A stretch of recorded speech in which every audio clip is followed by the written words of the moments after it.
कोई मोबाइल पे फेसबुक चला के जाग रहा है, कोई व्हाट्सएप पे चैटिंग करके जाग रहा है,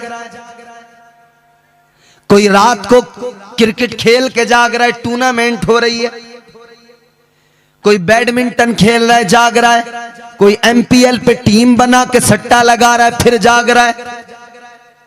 लोगों ने बहाने अपने अपने हीले ढूंढे हैं रात को जागने के। कोई होटल पे बैठ के चाय की चुस्कियां ले रहा है, दोस्तों के साथ में ठिट्टे लगा रहा है जाग रहा है। कोई शराब के अड्डे पे बैठ के जाग रहा है, कोई जुए के अड्डे पे बैठ के जाग रहा है, कोई जिनाकारी के अड्डे पे बैठ के जाग रहा है। सारी दुनिया पे नजर डाल लो, जागने वाले बहुत हैं और अलग अलग हीले तलाश करके जाग रहे हैं। मगर वो कितने खुशनसीब लोग हैं जो रात को जागते हैं तो किसी हराम काम के लिए नहीं जागते, बल्कि इसलिए जागते हैं कि अल्लाह की रजा हासिल हो जाए, पालने वाला परवरदिगार राजी हो जाए। अब मैं यहाँ पे आपसे एक सवाल करना चाहता हूँ, उलमा तशरीफ फरमा है, तायीद करेंगे। रात अल्लाह ने क्यों बनाई? सुकून के लिए बनाई। अल्लाह ने कुरान में फरमा दिया रात हमने सुकून के लिए बनाई है, आराम के लिए बनाई है। बात समझ रहे हैं आप मेरी? रात अल्लाह ने किस लिए बनाई? जोर से बोलें। सुकून के लिए, आराम के लिए। रात अल्लाह ने आराम के लिए बनाई, बात बिल्कुल दुरुस्त, कुरान का फैसला, इनकार तो कोई कर ही नहीं सकता है। मगर हाँ, अल्लाह के कुरान ने, अल्लाह ने इतना कहा कि रात सुकून के लिए बनाई है। अब ये तो इंसान का अपना मामला है, किसी को बिस्तर पे लेट के सुकून मिलता है, किसी को रात में सजदे में सर झुका के सुकून मिलता है।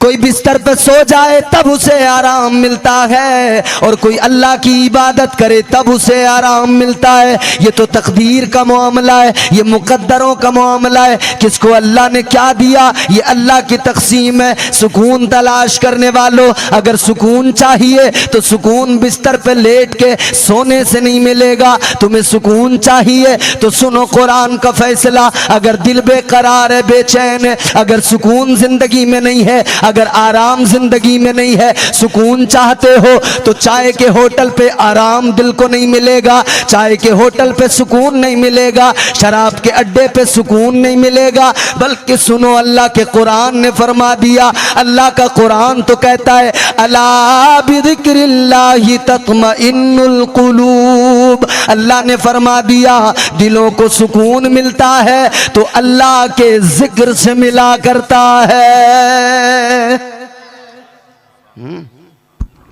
तो नारे तकबीर, नारे रिसालत, उलमाए अहले सुन्नत, मसलके आला हजरत, जश्ने गौसुल वरा, नारे तकबीर, नारे रिसालत। तो दिलों को सुकून अल्लाह के जिक्र से मिलता है, अल्लाह की इबादत से मिलता है। मगर जब नफ्स इंसान को दूसरे रास्तों पे ले जाए, दूसरे रास्तों पर, दूसरे ट्रैक पर ले जाके खड़ा कर दे, तो फिर उसकी जिंदगी में सिर्फ बेकरारी होती है, सिर्फ इस्तिराब होता है। सुकून तलाश करने वालों को हमने देखा है पार्टियां कर रहे हैं कि सुकून मिले दिल को। कभी तन्हाई में जा रहे हैं कहीं कि फार्म हाउस पे जा रहे हैं, वहां सुकून मिलेगा, रेस्ट करेंगे। इधर उधर भाग रहे हैं, हजारों रुपया खर्च कर रहे हैं, सुकून मिले।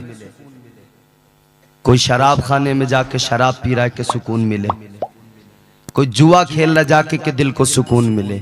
मगर बताओ, ये काम कभी दिल को सुकून दे सकते हैं? ये काम पहले तो बंदा सोचे है किसके। मैं कुरान सुनाऊं आपको, ये काम किसके हैं? कुरान सुनिए, मोहब्बत से बोलिए सुभान अल्लाह। परवरदिगार आलम ने कुरान मजीद में फरमाया इन्नमल खमरु वल मैसिरु वल अंसाबु वल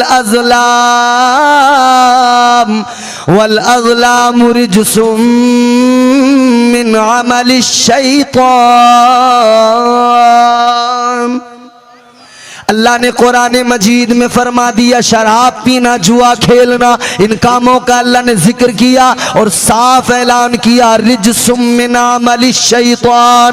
अल्लाह के कुरान ने फरमा दिया ये सारे काम शैतान के काम है। ए लोगों मुझे बताओ, क्या शैतान के कामों से कभी दिल को सुकून मिल सकता है? हरगिज नहीं मिल सकता। तो सुकून तलाश करने वालों, शैतान के कामों से दिल को सुकून नहीं मिलेगा। रहमान का जिक्र करो, दिल को सुकून मिल जाएगा। मगर नफ्स है ना इंसान के साथ, बहकाता बहुत है। अल्लाह तबारक व ताला ने जब नफ्स पैदा किया ना, अल्लाह फरमाता है मैंने इंसान के वजूद के अंदर सबसे बुरी चीज नफ्स पैदा की है। नफ्स, गौर करें, उलमाए कराम तशरीफ फरमाए, जुर्रत कर रहा हूं इनकी मौजूदगी में। नफ्स अल्लाह ने पैदा किया, फरमाया सबसे बुरी चीज नफ्स है। जब अल्लाह ने नफ्स को पैदा किया तो अल्लाह ने फरमाया बता मैं कौन हूं?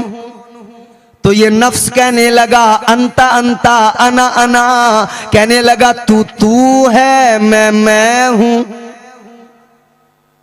अनानियत, नफ्स जब पैदा किया गया ना, तभी से इसके अंदर अनानियत। ये जो आज आदमी कहता है ना मैं हूं, आदमी कहता है मैं इलाके का सरवतदार हूं, मैं इलाके का सरमायादार हूं, मैं बड़ा यहाँ का चौधरी हूं, मैं यहाँ का मनसबदार हूं, ओहदे वाला आदमी हूं, मैं बरतर हूं, मैं अफजल हूं, सब मुझसे कमतर हैं, मेरी बड़ी पोजीशन है, मेरी बड़ी बात है, मेरा बड़ा ओहदा है, बड़ा मनसब है। जो इंसान कहता है मेरा बड़ा मकाम है, ये अपने आप की बात करने वाले, ये अनानियत में गुम हो जाने वाले लोग, याद रखें अनानियत के सबब, इस नफ्स के सबब इंसान के अंदर गुरूर पैदा होता है, घमंड पैदा होता है, तकब्बुर पैदा होता है। और तकब्बुर इंसान को, इंसान के आमाल को बर्बाद कर देता है। तकब्बुर ही तो था, घमंड ही तो था जिसने शैतान को बर्बाद कर डाला। वो यूं तो पहले इबादत गुजार था, मगर इस तकब्बुर की वजह से, इस घमंड की वजह से वो शैतान बना दिया गया। और नफ्स की बात चली है तो सुनो, शैतान पहले शैतान नहीं था, बाद में शैतान बना ना, जब आदम अलैहिस्सलाम को सजदा नहीं किया। अल्लाह ने फरिश्तों को हुक्म दिया व इज़ कुल्ना लिल मलाइकति इस्जुदू लि आदम फसजदू इल्ला इब्लीस। अल्लाह ने फरिश्तों को हुक्म दिया, ऐ फरिश्तों आदम को सजदा करो। सारे फरिश्तों ने सजदा किया, मगर शैतान ने नहीं किया। अल्लाह ने लानत का तोक इसके गले में डाल दिया, अपनी बारगाह से निकाल दिया, मरदूद बना दिया। ईमानदारी से बताओ, आज हम गुनाह करें, कहते शैतान ने बहका दिया। कल शैतान ने अल्लाह का हुक्म नहीं माना, किसने बहकाया? तो फरमाया गया शैतान को उसके नफ्स ने बहकाया था। तो एक शैतान तो हर वक्त साथ है, वो है नफ्स। ये शैतान तो हर वक्त साथ है ना, इससे हर वक्त जंग है। वो जिसका नाम अज़ाज़ील था, उसे शैतान बनाया इसी नफ्स ने। इसी नफ्स की वजह से वो उसके अंदर गुरूर पैदा हुआ, घमंड पैदा हुआ। यही नफ्स है। तो अल्लाह ने इसे जब पैदा किया, फरमाया बता मैं कौन हूं? कहने लगा अंता अंता, अना अना। या अल्लाह तू है, मैं हूं। अल्लाह ने फरिश्तों को हुक्म दिया, ऐ मेरे फरिश्तों इसे लेकर जाओ, जहन्नम में डाल दो, इसे अजाब दो। 300 साल तक उस पर अजाब किया गया, जहन्नम में जलाया गया। और बाज रिवायात के मुताबिक 1000 साल तक जहन्नम में डाल के रखा, अजाब दिया गया। उसके बाद में अल्लाह ने फिर बुलाया, फरमाया बता मैं कौन हूं? ये नफ्स फिर कहने लगा अंता अंता, अना अना, तू है, मैं हूं। इतना अजाब हुआ 300 साल तक या 1000 साल तक, फिर भी नहीं माना, फिर भी वही अनानियत, फिर भी वही चीज। ऐ मेरे अजीजों गौर करो। उसके बाद में फिर अल्लाह ने फरिश्तों को हुक्म दे दिया, परवरदिगारे आलम ने फरमा दिया फिर इसे ले जाकर डाल दो दोज़ख में, फिर जहन्नम में डाल दो, अजाब दो। फिर ले जाकर डाल दिया गया, फिर इतना ही अजाब दिया गया, 300 साल या 1000 साल तक जहन्नम में रखा गया। फिर लाया गया अल्लाह की बारगाह में। अल्लाह ने फिर इस नफ्स से फरमाया बता मैं कौन हूँ। फिर इसने यही जवाब दिया तू है, मैं हूं। अल्लाह ने फरमाया अच्छा। फिर परवरदिगारे आलम ने फरिश्तों को हुक्म दिया ऐ फरिश्तों ये नफ्स है नहीं मानने वाला, लिहाजा एक काम करो इस पर भूख का बोझ डाल दो, फाकों का बोझ डाल दो, इबादतों का बोझ डाल दो, रोज़ों का बोझ डाल दो, बंदगी का बोझ डाल दो। जब ये सारा बोझ डाला गया फिर अल्लाह ने फरमाया बता मैं कौन हूँ। फिर यही नफ्स था कहने लगा तू मेरा खुदा है, तू मेरा मालिक है, तू परवरदिगार है।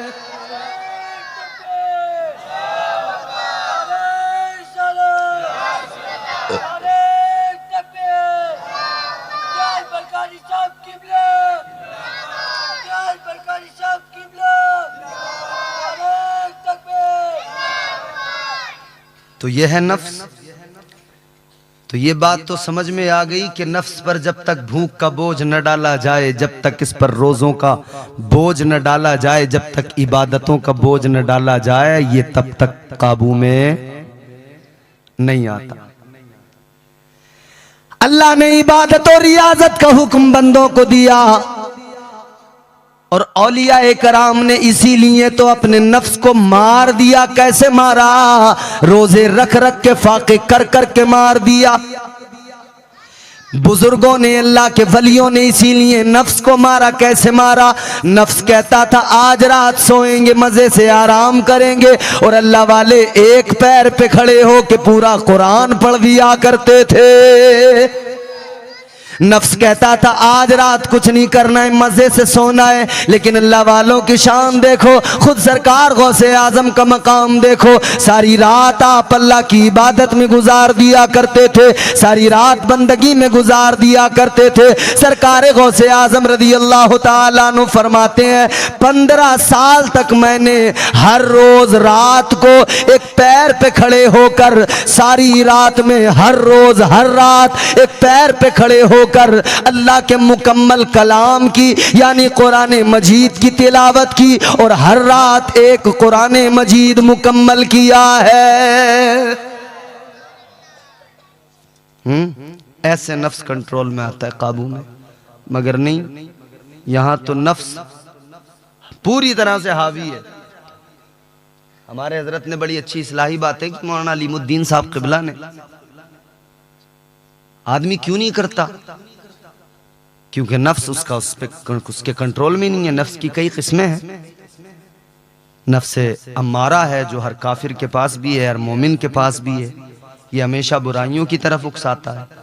फिर अगली मंजिल नफ्स की नफ्स लव्वामा होती है, फिर मुल्हिमा होती है। फिर एक मंजिल वो आती है जब नफ्स नफ्स मुतमइन्ना कहलाता है। फिर इंसान को कभी गुनाहों की तरफ नहीं लेके जाता, हमेशा नेकियों की राह दिखाता है। आज जुआ खेलने वाले, शराब पीने वाले, बदकारियां करने वाले, नाच गाने करने वाले, शादियों में डीजे बजाने वाले नफ्स का भी शिकार है और शैतान का भी शिकार है। भाई शैतान भी बहकाता, उसने भी अल्लाह से वादा कर लिया था। शैतान ने भी अल्लाह की बारगाह में वादा कर लिया था। मगर देखो देखो मेरे अजीजों, जब अल्लाह ने शैतान को निकाला था, जब अल्लाह ने मरदूद किया था, कहा था निकल जा, तो यह हजरत आदम को पलट पलट के देखता था, घूर घूर के देखता था। अल्लाह तबारक व तआला ने फरमाया ऐ शैतान मेरे आदम को ऐसे क्यों पलट पलट के देखता है? कहने लगा ये आदम ही तो है जिसकी वजह से मैं मरदूद हो गया, ये आदम ही तो है जिसकी वजह से मेरी इबादतें चली गई, मेरी सारी नमाजें सजदे चले गए। अल्लाह तबारक व तआला ने फरमाया क्या कहना चाहता है? कहने लगा या अल्लाह आदम से दुश्मनी हो गई, आदमियत से दुश्मनी हो गई, सारे इंसानों से दुश्मनी है। कहने लगा अल्लाह तेरी बारगाह में एक मारूजा है। अल्लाह ने फरमाया क्या है? कहने लगा या अल्लाह गुजारिश इतनी सी है, ए मेरे मौला, ए मेरे परवरदिगार, मैं तुझसे इतना कहना चाहता हूँ या अल्लाह तू मेरी उम्र को तवील कर दे, उम्र लंबी कर दे। क्या कहा शैतान ने? या अल्लाह तू मेरी उम्र, जोर से बोलो। अच्छा इसलिए नहीं बुलवा रहा कि मुझे कोई आपसे बुलवाने में मजा आ रहा है, नहीं, इसलिए बुलवा रहा हूं कि आप बोलते रहें तो आपको बात पूरी तरह समझ में भी आती रहे और आपके हर बात दिमाग में घर कर जाए। बरगे ही ना पे लिखता हूं मैं दर्द दिल की बात, शायद के रफ्ता रफ्ता लगे दिल रुबा के हाथ। अंदाजे बयां गर्चे बहुत शौक नहीं है, शायद के तेरे दिल में उतर जाए मेरी बात। शैतान कहने लगा या अल्लाह मेरी उम्र को तवील कर दे, लंबी कर दे। अल्लाह ने फरमाया जा तेरी उम्र को लंबा किया जा रहा है, तवील किया जा रहा है। अल्लाह ने फरमा दिया जब तक हजरत इज़राइल अलैहिस्सलाम,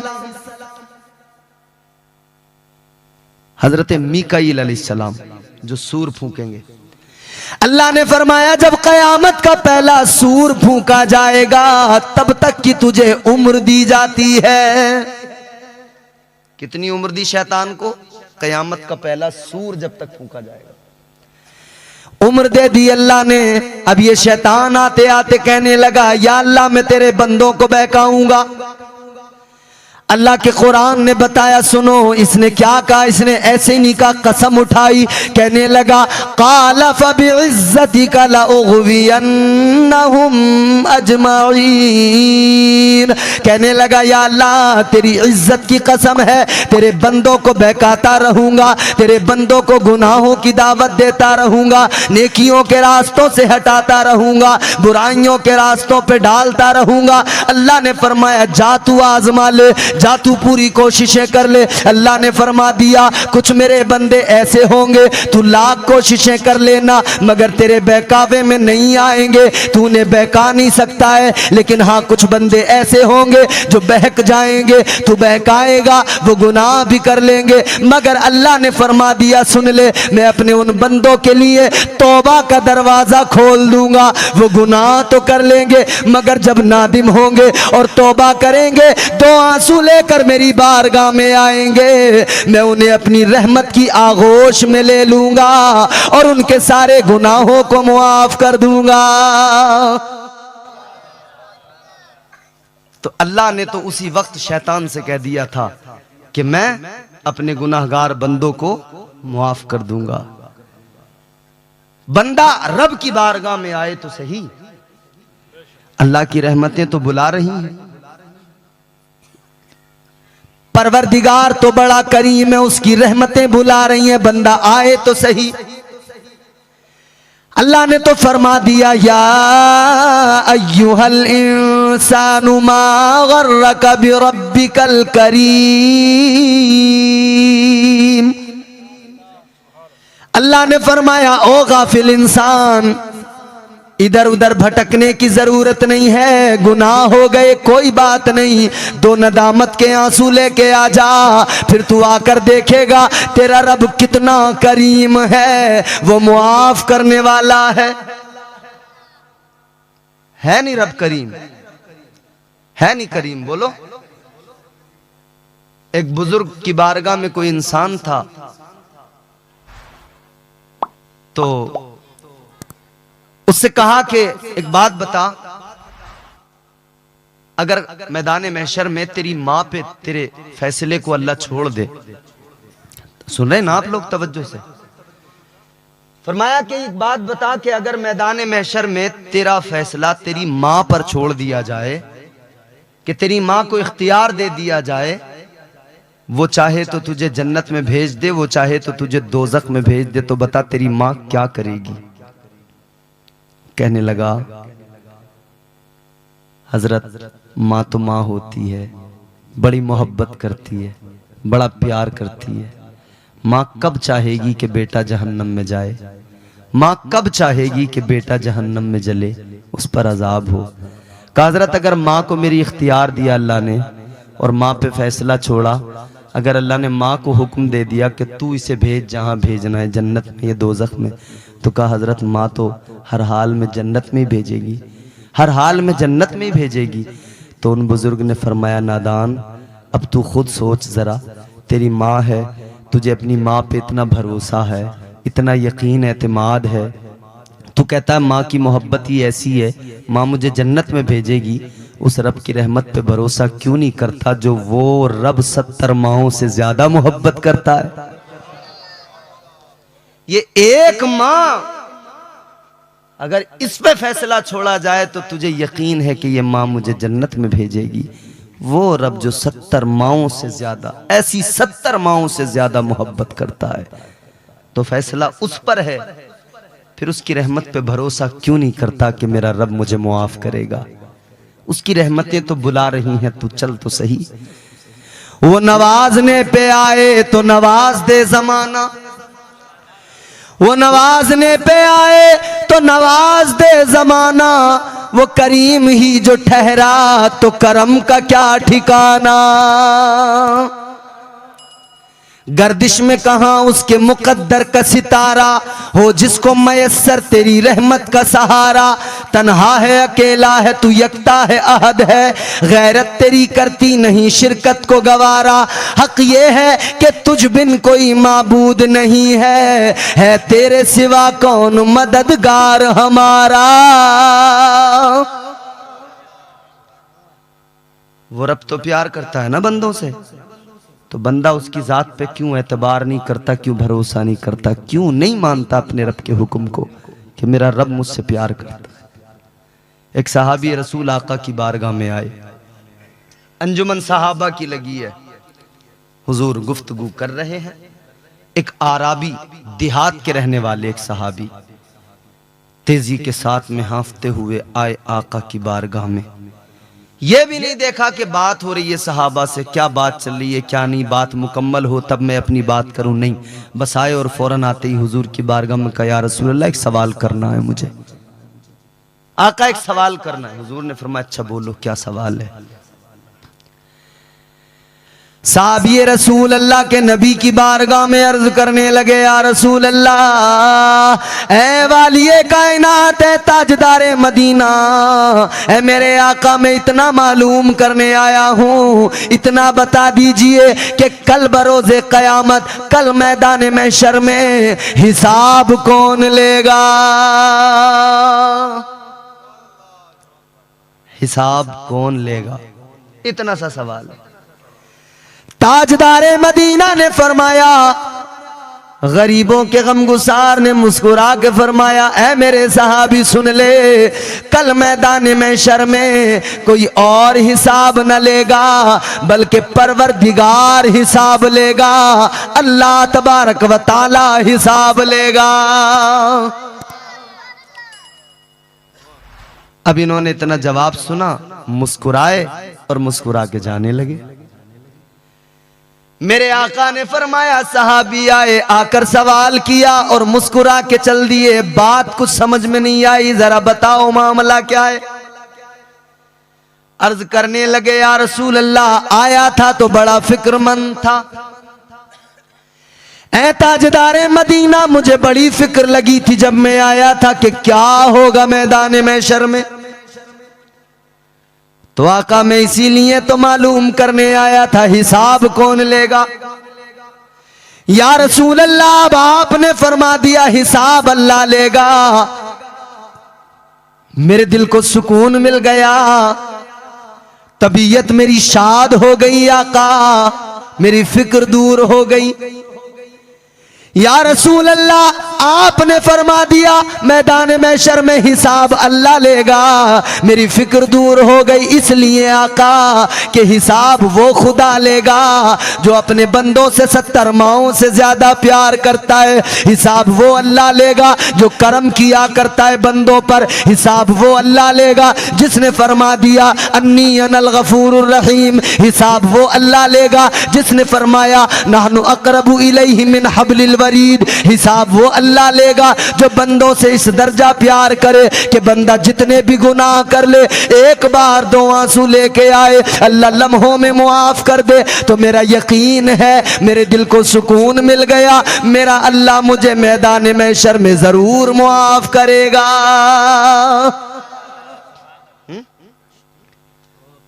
तो बंदा अल्लाह की जात पे भरोसा तो रखे, तवक्कुल अल्लाह। हुजूर की एक हदीस सुनो, मेरे आका ने फरमाया ईमान 2 चीजों के दरमियान है। ईमान 2 चीजों के दरमियान। मेरे आका ने फरमाया पहली चीज है अल्लाह का खौफ दिल के अंदर हो, खौफ खुदा, इत्तकुल्लाह, जिसकी बार बार कुरान में तरगीब दी गई। अल्लाह का खौफ बंदा तौबा करता रहे।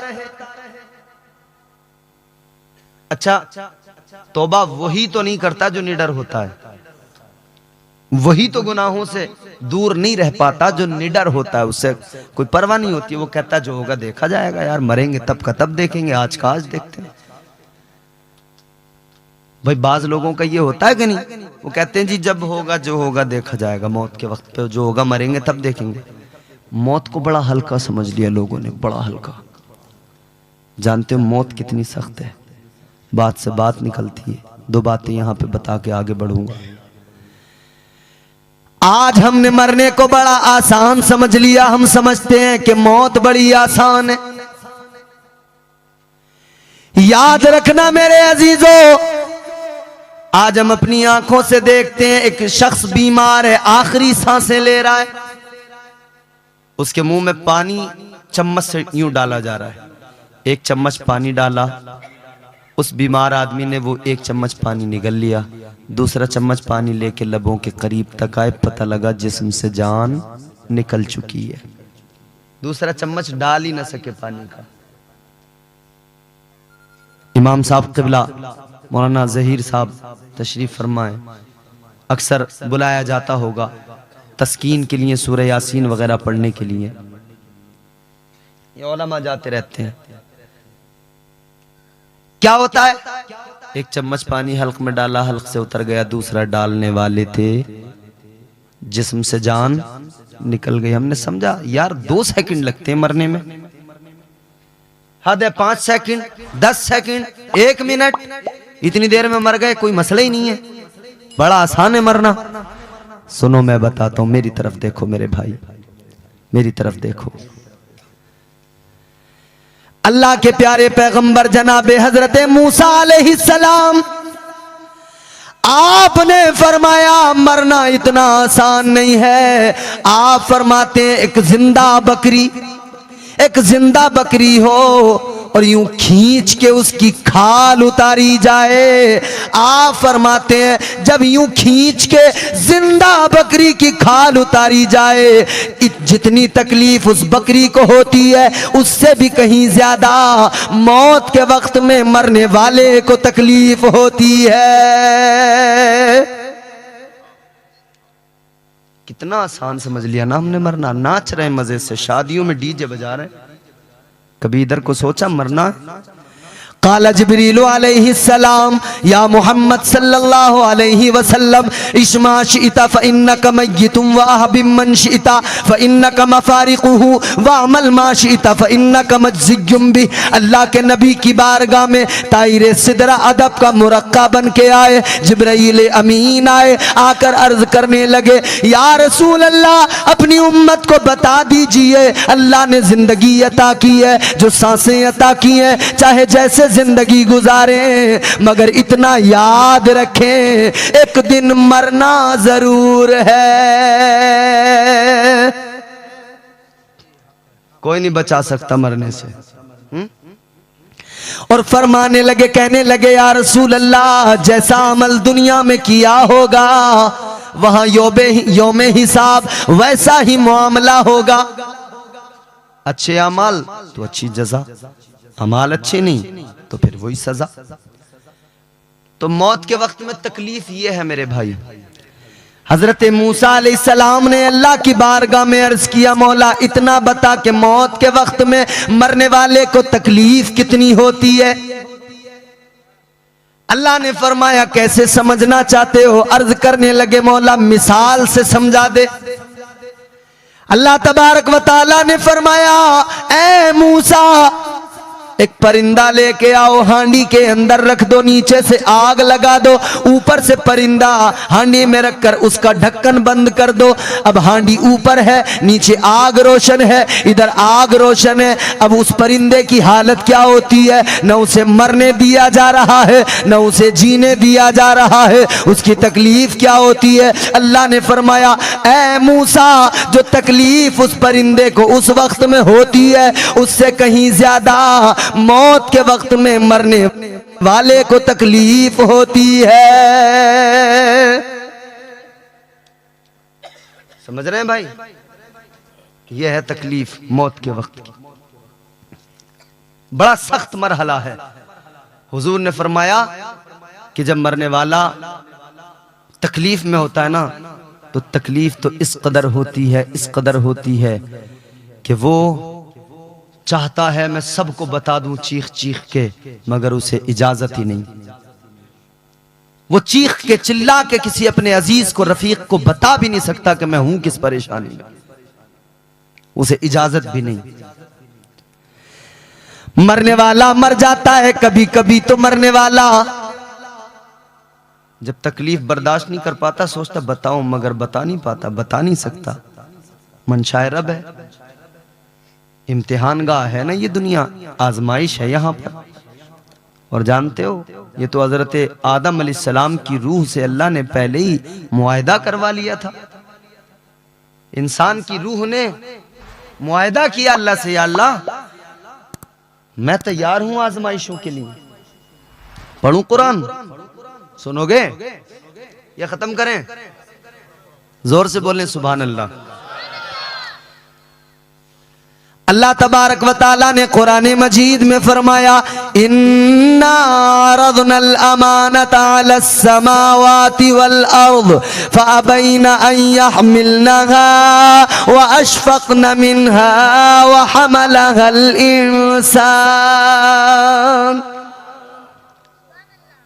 जमीन अल्लाह ने बनाई, आसमान अल्लाह ने बनाया, पहाड़ अल्लाह ने बनाए, मगर अल्लाह ने इनको बना के इनसे फरमाया, है जमीन आसमान ए पहाड़, मैं अपनी अमानत का बोझ तुम पर डालना चाहता हूं। इन्होंने इनकार कर दिया, इन्होंने मना कर दिया, या अल्लाह हम इस अमानत के बोझ को उठा नहीं सकते। जमीन आसमान पहाड़ इन्होंने इनकार किया, तो वो बोझ किसने उठाया? व अशफक़न मिनहा व हमलहल इंसान। जमीन ने मना किया, आसमान ने मना किया, पहाड़ों ने मना किया, मगर इंसान ने कहा, या अल्लाह ये इंसान है जिसे तूने बनाया है, या अल्लाह तेरी अमानत को ये संभालेगा, इस बोझ को ये इंसान उठाएगा। अब ये अमानत कौन सी है जो उसको उठाने की बात की?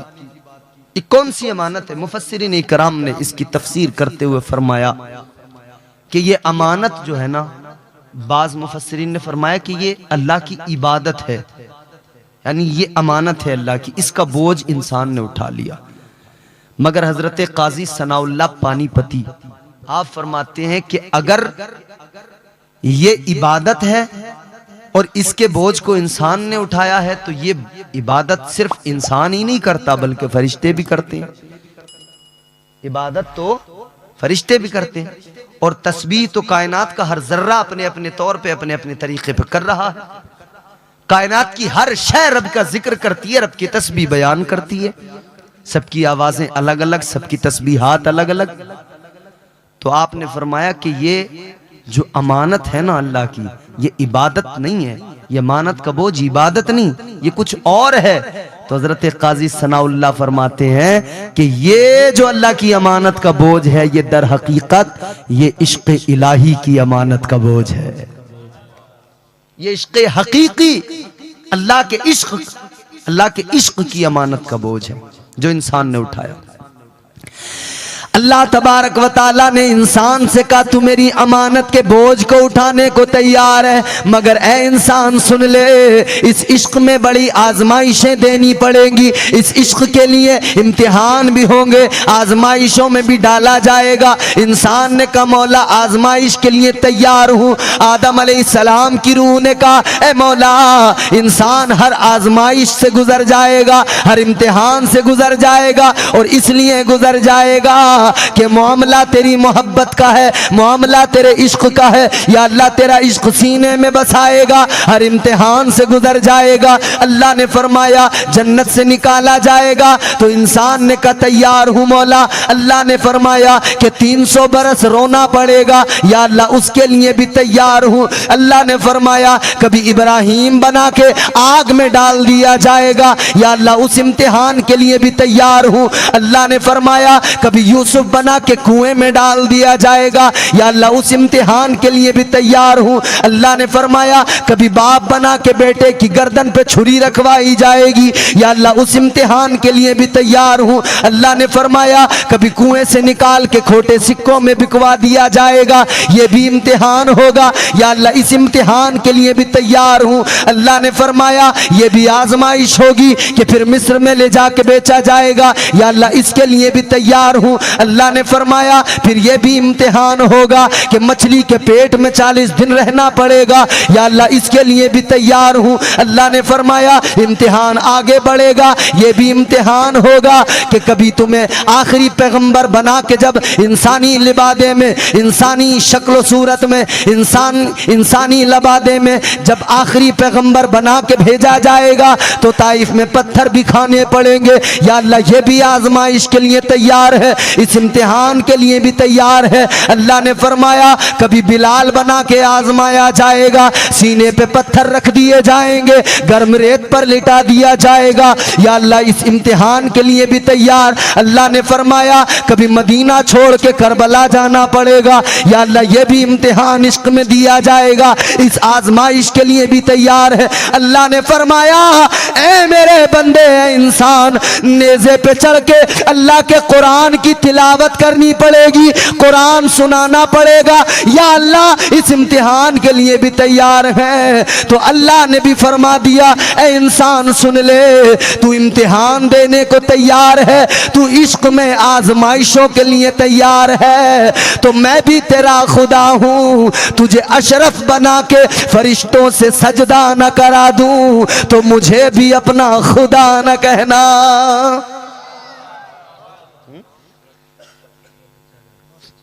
ये अमानत इलाही है, अल्लाह का इश्क जो हमारे सीनों में है, ये इश्क हकीकी है, इसकी अहमियत को समझो।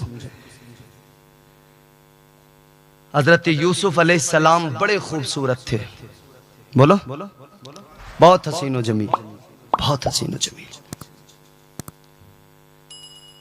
मेरे हुजूर ने फरमाया कि अल्लाह ने हुस्न के 10 हिस्से किए। कितने? अल्लाह ने हुस्न के 10 हिस्से किए, 9 हिस्से अल्लाह ने अकेले हजरत यूसुफ अलैहिस्सलाम को अता फरमाए, और 1 हिस्सा हुस्न से पूरी कायनात में जो हुस्न नजर आता है, 1 हिस्सा हुस्न है। और उस 1 हिस्सा हुस्न में भी हजरत यूसुफ का हिस्सा है, क्योंकि आप कायनात में भी तो हैं, तो जो कायनात को 1 हिस्सा हुस्न मिला, उसमें हजरत यूसुफ का भी हिस्सा। इतने हसीन व जमील, बताऊं हुस्न हजरत यूसुफ का आए है, सुभान अल्लाह। फरमाया गया हजरत यूसुफ अलैहिस्सलाम का हुस्न ये था, ये जो हल्क है ना, ये गला, हम कुछ खाते यहीं से उतरता ना। हजरत यूसुफ अलैहिस्सलाम कुछ खाते थे, तो गले से जब वो चीज उतरती थी, तो इतनी खूबसूरती आपके अंदर, इतना हुस्न कि वो चीज यूं गले से उतरती साफ नजर आती थी। पानी पिए तो पानी साफ नजर आता है, खाने का लुकमा मुंह में रख के नीचे जाए हलक में उतरता हुआ साफ दिखाई देता है। ये हजरत यूसुफ अलैहिस्सलाम का हुस्न है, चेहरे पर नकाब डाल के रखते थे। जुलेखा का दिल आ गया, मोहब्बत करने लगी। वो भी एक पूरी दास्तान है, अगर सुनाने लगूं तो उसी में वक्त गुजर जाए, जल्दी आगे बढ़ना है मुझे। मोहब्बत करती हैं, किस कदर मोहब्बत करती हैं जनाब जुलेखा। उम्र गुजर गई मोहब्बत करते करते, मगर यूसुफ अलैहिस्सलाम ने कभी आंख उठा कर नहीं देखा। बंद कमरे में ले गई 7 तालों के अंदर, कहा यूसुफ जल्दी करो। अपना एक दुपट्टा उतारा, अपना बुत रखा था उस पर डाल दिया। तन्हा है, हजरत यूसुफ हैं, जुलेखा, 7 ताले लगे हैं, 7 तालों के अंदर जुलेखा है, अपनी ख्वाहिश पूरा करना चाहती है। बुत रखा हुआ है, उस पर पर्दा डाल दिया, दुपट्टा डाल दिया, कपड़ा डाल दिया। कहने लगी यूसुफ जल्दी करो। अल्लाह के प्यारे पैगंबर जनाब यूसुफ अलैहिस्सलाम ने फरमाया ये तूने बुत के ऊपर कपड़ा किस लिए डाला? कहने लगी इसलिए डाला कि कपड़ा डाल दिया, ये पहले देख रहा था, मुझे हया आ रही थी, अब मैंने कपड़ा डाल दिया, अब नहीं देखेगा। अल्लाह के प्यारे पैगंबर जनाब यूसुफ अलैहिस्सलाम ने फरमाया ऐ जुलेखा ये तेरा खुदा है, कपड़ा डाल दो नहीं देखता, मेरा खुदा तो वो है कि वो 7 तालों के अंदर भी देखता है। कब तेरा खुदा देखे न देखे मेरा रब, ये इश्क हकीकी है।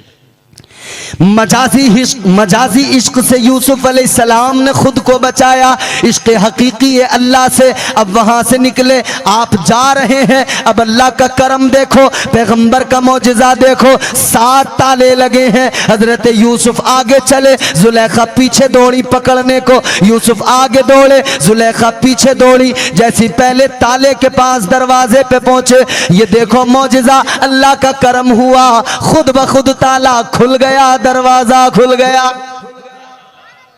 आगे बढ़े, दूसरे दरवाजे पे खुद ताला खुला, दरवाजा खुला, तीसरे दरवाजे पे ताला खुला, दरवाजा खुला, चौथे दरवाजे पे ताला खुला, दरवाजा खुला। हजरत यूसुफ आगे बढ़ते गए, 7वें ताले पे पहुंचे, इधर ताला खुला, इधर जुलेखा ने पीछे से दामन पकड़ लिया, दामन पकड़ा तो दामन फट गया, इधर ताला खुला, दरवाजा खुला। सामने जुलेखा का शोहर सामने जनाब यूसुफ अलैहिस्सलाम इधर खड़े हैं और सामने जुलेखा का शोहर अजीज मिस्र खड़ा है, मिस्र का बादशाह खड़ा है। कहने लगा यूसुफ आगे तुम हो, पीछे जुलेखा, तन्हाई के अंदर, तन्हाई के आलम में मेरी बीवी के साथ मामला क्या है? तो अल्लाह के पैगंबर ने फरमाया कि मैंने कुछ गलत नहीं किया और ना मैं कर सकता हूं, जुर्म इसका है। जुलेखा ने इल्जाम लगा दिया, जुलेखा ने इल्जाम लगा दिया। ऐ खालिक कुल्लाप अपनी हिकायत का गवाह तू, दुनिया के हर एक राज की साथ का गवाह तू, आदम को जो सजदा न किया हुक्म पे तेरे, इबलीस की बेदाम हिमाकत का गवाह तू, ईसारे खलीली में तेरा हुक्म आया था, इकरार ज़बीही की इताअत का गवाह तू, बेजुर्म जुलेखा की वो तोहमत के बहाने जिंदान में यूसुफ की हिरासत का गवाह तू। अजीज मिस्र ने कहा यूसुफ अगर बेकसूर हो तो गवाह लेके आओ, गवाह लाओ, बेगुनाही साबित करो। कौन था गवाह वहां पर? कोई भी तो नहीं था ना। हाँ था एक गवाह, एक बच्चा था। हजरत यूसुफ अलैहिस्सलाम ने एक जानिब नजर डाल के देखा, एक छोटा सा बच्चा है जो बोल नहीं सकता, बेजबान, बेजबान से मुराद बोल नहीं सकता, शीरखार बच्चा, शीरखार बच्चा। जनाब यूसुफ अलैहिस्सलाम ने फरमाया ये जो बच्चा है ये मेरी सदाकत की गवाही देगा। बादशाह कहने लगा, अजीज मिस्र कहने लगा, ए यूसुफ ये बताओ क्या ये शीरखार बच्चा बोल सकता है? ऐसा कभी नहीं होता है यूसुफ, बच्चे कभी बोला नहीं करते, शीरखार बच्चे कभी बात नहीं किया करते। हजरत यूसुफ ने फरमाया ये बात तो सही है, नहीं बोलते, मगर जब बात मौजिज़े की आए, जब बात अल्लाह के करम की आए और उसकी कुदरत की आ जाए तो ये तो बच्चा है, जमीन के जर्रे बोलने लग जाते हैं। हजरत यूसुफ अलैहिस्सलाम ने बच्चे की तरफ इशारा किया, बच्चा बोलने लगा। बच्चे ने कहा, ए अजीज मिस्र बादशाह, यूसुफ का दामन देख लो, अगर पीछे से फटा है तो कसूर जुलेखा का है, अगर आगे से फटा है तो कसूर यूसुफ का है। जब दामन देखा गया पीछे से फटा था, अजीज मिस्र भी समझ गया कि कसूर यूसुफ का नहीं, जुलेखा का कसूर है। मगर वो अजीज मिस्र था और बात उसकी बीवी की थी, तो फिर भी हजरत यूसुफ को ही जिंदान में डाला गया। मगर खैर उसके बाद वाले तमाम हालात तफसीर में हैं और आपने शायद सुने भी होंगे। फिर ख्वाब की ताबीर बताई और वो उसके बाद में जब आप आए, आखिरकार वो वक्त आया कि हजरत यूसुफ अलैहिस्सलाम को अल्लाह ने बादशाहत अता कर दी, मिस्र का बादशाह बना दिया। जुलेखा ने सारी जवानी सारी जिंदगी यूसुफ अलैहिस्सलाम से मोहब्बत की, मगर यूसुफ अलैहिस्सलाम मिल न सके, उन्हें हासिल न कर सकी। जवानी चली गई, बुढ़ापा आ गया। जवानी जाती है तो बड़ी तकलीफ होती है मेरे भाई, बुढ़ापा आता है ना, जवानी जाती है। देखो 3 चीजें हैं जो मौत की निशानियां हैं, खबर है ये, इत्तला है ये, कासिद है ये बताने आते हैं कि अब वक्त आ रहा है। जुलेखा जब बूढ़ी हो गई तो इन्हें लगा अब तो टाइम गुजर गया, मेरा जिंदगी मेरी गुजर गई। मगर अफसोस, रोती थी, कहती थी मैंने सारी जिंदगी यूसुफ से मोहब्बत की मगर मुझे यूसुफ नहीं मिला, यूसुफ से मोहब्बत की मगर यूसुफ नहीं मिला। मगर मेरे अजीजों, अल्लाह तबारक व ताला ने उसकी कुदरत तो देखें, उसके राज तो देखें, कौन समझ सकता है उसकी कुदरत को। फिर वही जुलेखा हैं, अल्लाह ने करम फरमाया, हजरत जुलेखा को अल्लाह ने जवानी भी हजरत यूसुफ के सदक़े में अता फरमाई। दोबारा अल्लाह ने जवानी भी अता फरमाई और हजरत यूसुफ को भी हुक्म दे दिया, ए यूसुफ इसका इम्तिहान भी पूरा हुआ, अब इससे निकाह कर लो, शादी कर लो। मगर हजरत जुलेखा ने जब ये मामलात देखे, जवानी मिल गई, अल्लाह का करम देखा, उसकी अताएं देखी, उसकी नवाजिशात देखी, तो सजदे में सर झुका लिया, इबादत में लग गई। फिर बैठ गई एक तरफ इबादत और रियाजत में। अब हजरत यूसुफ अलैहिस्सलाम कहते हैं जुलेखा निकाह कर लेते हैं, जुलेखा तुम्हारे करीब में आना चाहता हूँ। जुलेखा कहती है अभी नहीं यूसुफ, अभी नहीं यूसुफ। हजरत यूसुफ कहते हैं जुलेखा क्या हुआ, एक वक्त वो था तुम मुझे हासिल करना चाहती थी, पूरी जिंदगी तुमने लगा दी, मगर सुनो जुलेखा आज मैं तुम्हारे करीब आना चाहता हूं तो तुम मुझे करीब नहीं आने देती। जुलेखा का जवाब सुनना, तड़प जाओगे, दिल मचल जाएगा। जनाबे जुलेखा ने कहा ए यूसुफ मैंने तुम्हारा हुस्न देखा था, तुम्हारा हुस्न देखा तो गिरविदा हो गई, तुम पर दिल आ गया, तुमसे मोहब्बत करने लगी। ए यूसुफ मैंने तुम्हारा हुस्न देखा, तुमसे प्यार करने लगी, लेकिन यूसुफ जब मैंने तुम्हारे रब के जलवों को देख लिया, तुम्हारे रब के जलवों का दीदार कर लिया, तो मुझे पता लग गया यूसुफ इतना हसीन है तो यूसुफ के रब का क्या आलम होगा। अब मेरी निगाहों में यूसुफ का हुस्न नहीं बल्कि यूसुफ के खुदा के जलवे रहते हैं। ये इश्क हकीकी है, ये इश्क हकीकी है। इश्क तो इश्क होता है मेरे भाई, समझ रहे हैं। आखिरी बात, हाँ मुझे हजरत का हुक्म मिला हुआ है तो मैं उस पर अमल करूंगा इंशाअल्लाह। मैं चाहता हूँ थोड़ी सी और 2-4 बातें बता के गुफ्तगू को समेट लेते हैं अब, और उसके बाद में इंशाअल्लाह फिर आगे जो भी हो। हजरत मौलाना ज़हीर साहब जलसे की कार्रवाइयाँ इनकी जिम्मेदारियां हैं, इनके सुपुर्द हैं। ज़रा मोहब्बत से बोलें सुभान अल्लाह। ये इश्क है। एक अल्लाह के वली गुजरे हैं, मैं नाम बताता हूँ आपको। हजरत मौलाना अकरमुल कादरी, अकरमुल हक अलैहि रहमा। एक दुआ है उनकी, बड़ी मारूफ, बड़ी मशहूर, तमाम इदारों में पढ़ी जाती है, बहुत सारे इदारों में, ये तमाम उलमा जानते हैं। तू मेरा खालिक व मालिक है, मैं बंदा तेरा, जर्रे जर्रे से आया जलवे ज़ेबा तेरा। ये एक दुआ है पूरी। मगर उन्होंने, अल्लाह वाले तो उनकी बातें निराली होती है ना, उन्होंने इश्क का मफहूम बयान किया। इश्क का मफहूम अल्लाह वाले ने बयान किया, उसकी कैफियत ही अलग है। इश्क तो इश्क है मेरे भाई, जिसे हो जाए बस वही जानता है इश्क होता क्या है। एक दुनियावी मजाजी इश्क है कि किसी से किसी को मोहब्बत हुई, वो कहता है मैं इसके बगैर जिंदा नहीं रह सकता।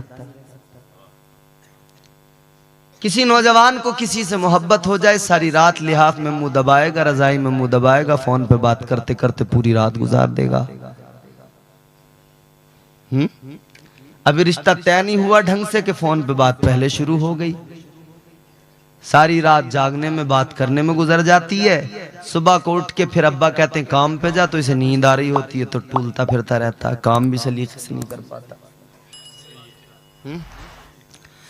और जब आदमी मुसलसल जागेगा तो कमजोर भी होगा, चेहरे पे भी उसका असर दिखाई देगा।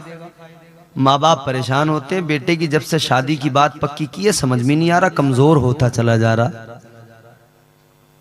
मगर यहां मामला यह है कि पूरी रात वो सो कब रहा है, वो तो बात कर रहा है पूरी रात। सोए तब तो कुछ बात हो ना। कह रहा मैं रहूंगा नहीं इसके बगैर, मर जाऊंगा।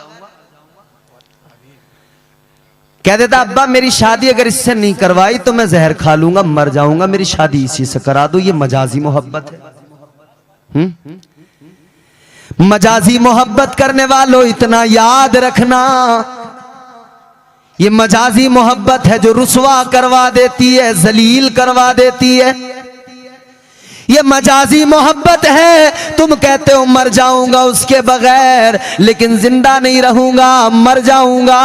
अगर वो ना मिला तो जिंदगी गुजारना मुश्किल। मगर कैसी मोहब्बत, जब वो मिल जाए तो शादी को 4 दिन नहीं गुजरते, लड़ाई पहले शुरू हो जाती है। ये मजाजी मोहब्बत है। अब फिर यह आलम हो गया कि एक दूसरे की सूरत नहीं देखना चाह रहे, फिर वो बुरी नजर आ रही है। असल में बात यह है कि पहले उसने फोन में फोटो देखा था, और वो फोटो की तो यार बात ऐसी है, फोटो वीडियो आदमी कुछ और होता है, उसमें कुछ और दिखाया जाता है। फिल्टर इतना खतरनाक लगता है कि बिल्कुल काला आदमी बिल्कुल गोरा उजला नजर आता है, बिल्कुल कलवा हो, फिल्टर एक लगता है बिल्कुल भूरा गोरा। मेरे भाई याद रखना, आदमी इतना खूबसूरत नहीं होता जितना ये आजकल के मोबाइल में और टीवी में दिखाया जाता है। मगर हाँ, आदमी इतना बदसूरत भी नहीं होता जितना आधार कार्ड में दिखाया जाता है?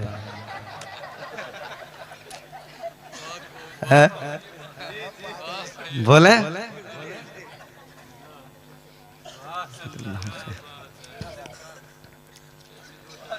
ये मजाजी मोहब्बत है जो रुसवा कर देती है, जलील कर देती है। अब सूरत देखने को तैयार नहीं, एक दूसरे की लड़ाई झगड़े कर रहे हैं।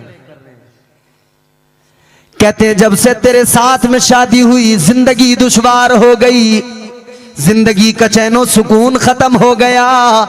कल नहीं सोचा था माँ बाप की दस्तार पे जूते रख के निकलूंगा तो मेरी जिंदगी कैसे आसान हो सकेगी, माँ बाप की इज्जत को पामाल कर दूंगा तो जिंदगी कैसे आसान होगी। जिंदगी तो मुश्किल होती जाएगी, जिंदगी तो दुश्वार होती जाएगी। याद रखना, अगर माँ बाप की इज्जत को नीलाम करके बर्बाद करके निकलोगे, माँ बाप को रुसवा करोगे, अल्लाह कभी तुम्हें इज्जत नहीं देगा, कभी तुम्हें कामयाब कामयाबी नहीं मिल सकती है, बल्कि मेरे आका ने फरमाया जिसने माँ बाप का दिल दुखाया उसे आखिरत की तो बात छोड़ो दुनिया में भी जलील होता है। आका ने फरमाया लाख सजदे कर ले, इबादतें कर ले, बंदगी कर ले, मेरे आका ने फरमाया सारी इबादतें उसके मुंह पे मार दी जाएंगी। अगर माँ बाप राजी नहीं है तो अल्लाह का नबी भी राजी नहीं है, कायनात को पालने वाला खुदा भी राजी नहीं है। तो ये मजाजी मोहब्बत है। मजाजी मोहब्बत में कुछ नहीं रखा मेरे अजीज, जिंदगी तबाह हो जाती है, इंसान जलील हो जाता है। मगर आ मैं तुझे बताऊं इश्क हकीकी क्या होता है। इश्क हकीकी की बात सुनो। इश्क हकीकी ये होता है जो बिलाल को ताजदारे मदीना से हो गया। इश्क हकीकी यही तो होता है कि रहते हैं कर्न के अंदर, रहते हैं यमन के अंदर, और मदीने में आका अपना सीना खोलकर उस तरफ मुंह करते हैं, ठंडी ठंडी सांसें ले रहे हैं। 3 दिन गुजर गए, 3 दिन रोजाना नबी ने मदीने के एक मकाम पे खड़े होकर यमन की तरफ मुंह किया, अपने बटन खोले और यूं आका ने लंबी लंबी सांसें ली, ठंडी आहें भर रहे हैं। हजरत अबू बकर भी देखते हैं, हजरत उमर भी देखते हैं, अली भी देखते हैं, हजरत उस्मान भी देखते हैं। अब जब 3 दिन गुजर गए तो कहा या रसूल अल्लाह मामला क्या है, इधर से कौन सी ठंडी हवाएं आती हैं। अल्लाह के नबी ने फरमाया ए अली, ए उमर, ए अबू बकर, सुनो सुनो, इधर जो है मशरिक है और मशरिक में मुल्क यमन है और यमन में इलाका करन है और करन में एक मेरा आशिक रहता है। मैं इधर खड़ा होके अपने आशिक की खुशबू महसूस करता हूं। ये इश्क हकीकी है। मोहब्बत लफ्ज़ो माना में कभी लाई नहीं जाती, ये वो नाजुक हकीकत है जो समझाई नहीं जाती। मोहब्बत के लिए कुछ खास दिल मखसूस होते हैं, ये वो नगमा है जो हर साज पर गाया नहीं जाता। मगर इश्क के हवाले से जो अल्लाह के वली ने अशार कहे वो सुनाता हूं आपको। अल्लाह वाले के अशार, इसमें देखो एक हकीकत है, आरिफाना कलाम में आपके सामने रख रहा हूं। 4 मिसरे आप फरमाते मोहब्बत करने वाला रहम के काबिल नहीं होता, हमारा उक़्दे मुश्किल किसी से हल नहीं होता। चढ़ा जाते हैं वो 2 फूल, ये उनकी इनायत है, मज़ारे इश्क तो कांटों के भी काबिल नहीं होता। अल्लाह वाले का नजरिया देखो इश्क को लेकर। इश्क हकीकी क्या है, इश्क को समझो। जब बंदे को इश्क हो जाए तो इश्क किसी को बाबा फरीद बनाता है, इश्क किसी को गौसे आजम बना देता है। ये इश्क ही तो है। इश्क इंसान की अहमियत बढ़ा देता है, इश्क इंसान के मरातिब बुलंद कर देता है। हुजूर ने यूं सीना खोल के लंबी लंबी सांसें ली। या रसूल अल्लाह क्या है? फरमाया मेरा आशिक यमन में रहता है, कर्न में रहता है, ओवैस उसका नाम है। हुजूर ने निशानियां बताई। मेरे आका ने फरमाया वाली कौनैन ने फरमाया ए मेरे सहाबा, ए अली, ए उमर, सुनो, उसके हाथ पर एक निशान है सफेद, और उसकी निशानी ये है जब दुनिया हंसती है तो वो रोता है और जब दुनिया रोती है तो वो हंसता है। ये इश्क है, ये इश्क है मेरे प्यारे। आशिक जब अपनी पे आ जाए, रेत के घरों दे बनाए और फिर कह दे जन्नत बनाई है बेच रहा हूं, अल्लाह की कसम आशिक वो है कि वो जमीन पे बैठ के जन्नत का सौदा कर देता है। आदमी यार बने तो सही सच्चा आशिक, इश्क करे तो सही अल्लाह से, अल्लाह के महबूब से। हजरत वैसे करनी माँ की खिदमत करते, कभी आका से नहीं मिले। माँ बीमार है, बूढ़ी है, माँ बीमार है, बूढ़ी है, रोते हैं मगर आंसू बहाते हैं, आका को याद कर कर के रोते हैं। एक दिन माँ के पैर दबाते दबाते रोने लगे, इसलिए कि मदीना याद आ गया, इसलिए रोने लगे कि मदीने वाले की याद आ गई।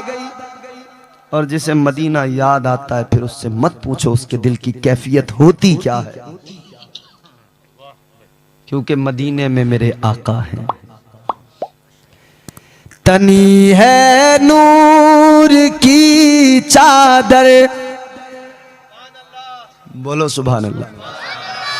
तनी है नूर की चादर मेरे सरकार आए हैं।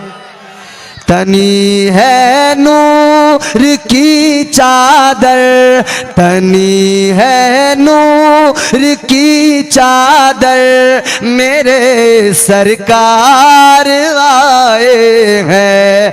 मची है धूम सिदरा पर, मची है धूम सिदरा पर मेरे सरकार आए हैं।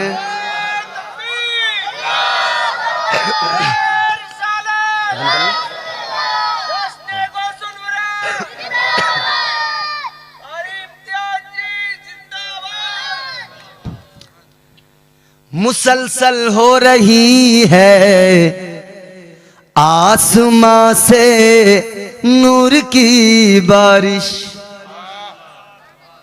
मुसलसल। बोलते बोलते मेरी आवाज इतनी मुतासिर है कि मैं नात को नात के तरीके से पढ़ नहीं सकता, बस सुना रहा हूं आपको मोहब्बत में। बस मुसलसल हो रही है आसमां से नूर की बारिश, मुसलसल हो रही है आसमां से नूर की बारिश। क्यों? सरापा नूर के पैकर, सरापा नूर के पैकर मेरे सरकार आए हैं। सरापा नूर के पैकर मेरे सरकार आए हैं। मची है धूम सिदरा पर मेरे सरकार। जैसे मदीना याद आए वो तड़प जाए और वो रो रो के दुआ करे, आका की बारगाह में फिर मारूजा पेश करे तो यूं कहता है, मुकद्दर मेरा जगमगा दीजिए ना। जोर से बोलो और बुलंद आवाज से बोलो, मुकद्दर मेरा जगमगा दीजिए ना। मुकद्दर मेरा जगमगा दीजिए ना, मुकद्दर मेरा जगमगा दीजिए ना। किसी दिन मदीना दिखा दीजिए ना। मुकद्दर मेरा जगमगा दीजिए ना, किसी दिन मदीना दिखा दीजिए ना। हजरत वैसे करनी को मदीना याद आया, आका की याद आई, माँ के कदम दबा रहे हैं, रो रो के कह रहे हैं, अम्मा ऐ मेरी माँ मुझे आका की याद आई है, आका से मिलना चाहता हूँ, आका से दीदार करना चाहता हूँ, माँ मुझे इजाजत दे दे। माँ ने कहा बेटा मैं बीमार हूँ, तू जाएगा इधर मेरा कौन ख्याल करेगा। उधर सहाबा ने भी कहा था ना हुजूर से, या रसूलल्लाह आशिक है आपका तो कभी मिलने क्यों नहीं आता। हुजूर ने फरमाया माँ की खिदमत जो करता है वो माँ की खिदमत की वजह से, माँ बीमार रहती है इसलिए मुझसे मिलने नहीं आता, मगर मेरी याद में रोजाना तड़पता रहता है। माँ की अहमियत भी बयान की गई। यहाँ माँ की इज्जत का भी अंदाज़ा लगता है, माँ की अहमियत का भी अंदाज़ा लगता है, माँ की अहमियत होती क्या है। हजरत वैसे करनी रो रहे हैं माँ की कदमों में। माँ ने कहा बेटा बीमार हूँ, तू जाएगा मेरा ख्याल कौन करेगा। कहा माँ इसीलिए तो नहीं जाता, लेकिन एक दिन जब ज़्यादा बेकरार हुए, ज़्यादा तड़पे, इश्क ने मजबूर किया, तो माँ ने कहा बेटा तू चला जा। माँ ने कहा बेटा चला जा, मगर ख्याल रखना ज़्यादा देर न रुकना, जल्दी आ जाना, यूँ जाना यूँ वापस आ जाना मिलकर। हज़रत वैसे करनी इधर निकले हैं माँ की इजाज़त लेके, उधर मेरे मुस्तफ़ा हुजरे से निकले हैं। ताजदार मदीना वाली कौनैन सल्लल्लाहु ताला अलैहि वसल्लम अम्मा आयशा से कह के निकले हैं, ए आयशा मैं जा रहा हूँ, ज़रा बाहर अभी वापस आऊँगा, कोई अगर मुझे मालूम करने आए, कोई अगर मुझे तलाश करने आए तो उसको बता देना, उसको रोक लेना, कहना बैठ जाए, मैं भी आ जाऊँगा। अल्लाह अकबर। इधर नबी निकले, इधर आशिक आ गया, इधर नबी आगे गए हैं बाहर, इधर आशिक मदीने में आ गया।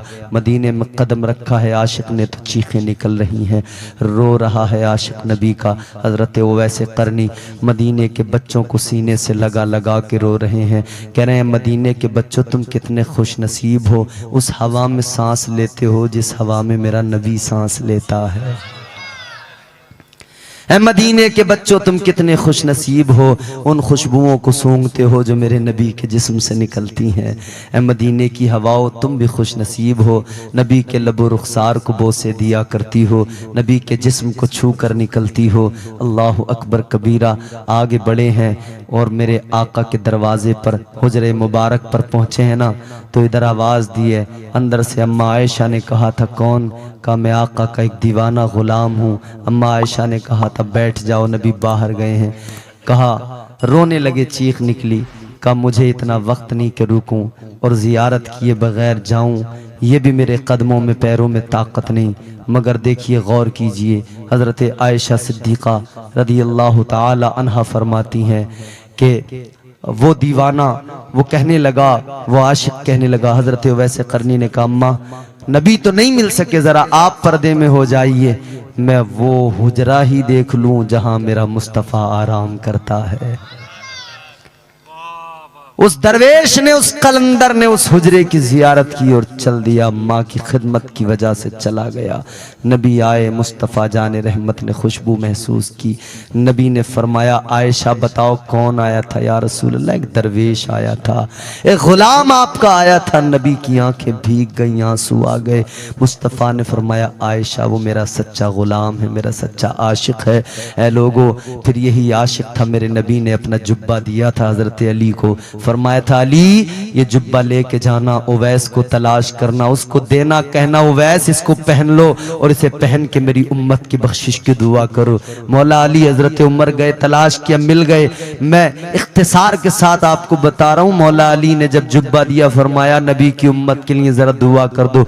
हजरत उवैस करनी ने जुब्बा लिया, का यहीं ठहरो जरा साइड में जाता हूँ। गार की तरफ गए, जुब्बा रखा, अल्लाह की बारगाह में रो रो के दुआ करने लगे, मौला मैं तेरे नबी का, तेरे महबूब का गुलाम हूँ।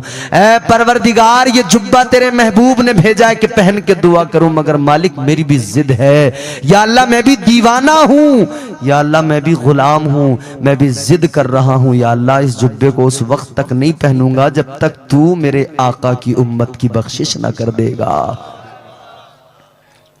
हजरत उवैस करनी रज़ी अल्लाह ताला अन्हु। तो ये इश्क़ हकीकी है, इंसान को इश्क़ हकीकी हो जाए तो इंसान की ज़िंदगी संवर जाती है, इंसान की ज़िंदगी कामयाब हो जाती है। बदलें भाई ज़िंदगी का मेयार और वलियों को पहचाने, विलायत को पहचाने। अल्लाह ताला हम सबको नेक आमाल की तौफीक अता फरमाए और परवरदिगार दोनों जहान में हम सबको सुरखरुई सरबलंदी नसीब फरमाए। अस्तगफिरुल्लाह रब्बी मिन कुल्लि ज़ंबिन व अतूबु इलैह व मा अलैना इल्लल बलाग। बुलंद शरीफ, बुलंद आवाज़ से कलमा शरीफ पढ़िए, ला इलाहा इल्लल्लाहु मुहम्मदुर रसूलुल्लाह। अस्सलाम।